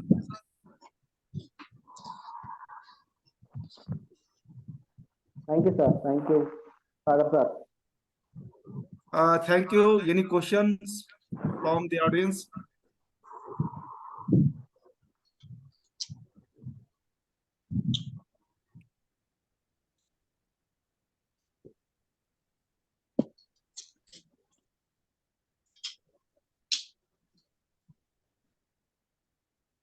Okay, no question from the audience. Thank you, sir. Thank you, sir. Thank you. Thank you, accepting Anindal. our invitation and given and enlighten us today's topic, skill for research, publication, and writing. I am very much thankful, sir. Thank you, sir. Thank you so much. Dr. Gumbre, sir. Yes, sir. Now we conclude. Yes, of course. Okay, we are moving to last part of the national workshop. Vote of thanks. I feel an immense pleasure to take this opportunity to propose vote of thanks on a multidisciplinary online one-day workshop on skill of paper writing and publication. I am very much thankful to today's resource person, Honorable Professor Dr. Sadanand Bansode, sir, Professor and Head Department of Library and Information Science, Savitribai Phule University, Pune,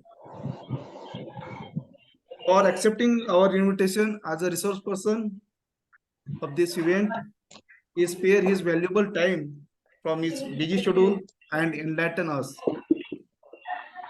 I would like further extend hearty thanks to Professor Nagaraju Padishala, sir, librarian and accuracy coordinator, Government Degree College, Huzurnagar, District Suryapur, Telangana State. Submit करतो म्हटलं का बघा ना ते त्यांच्या रिस्पॉन्सिबिलिटीवर तुम्ही होतो नका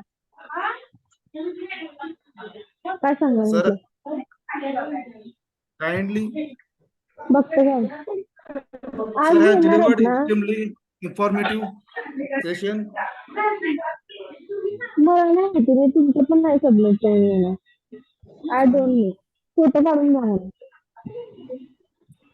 Kindly move to my. I express my deep regards and gratitude, Honorable Dr.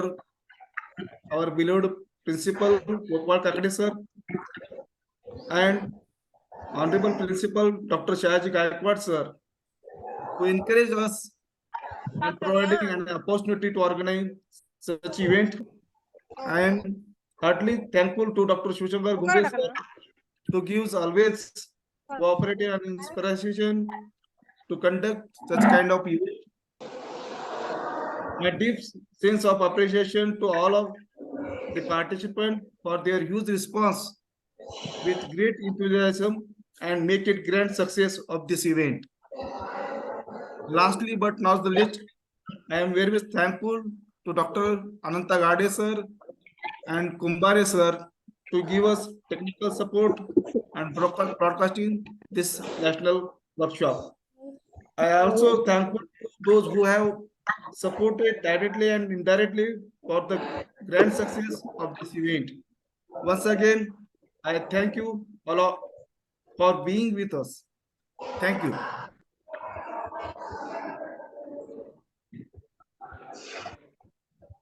Thank you, all of you. All the participants are informed that feedback link of this workshop sent in WhatsApp group. Kindly fill up for e-certificate. Feedback is mandatory for e-certificate. Thank you.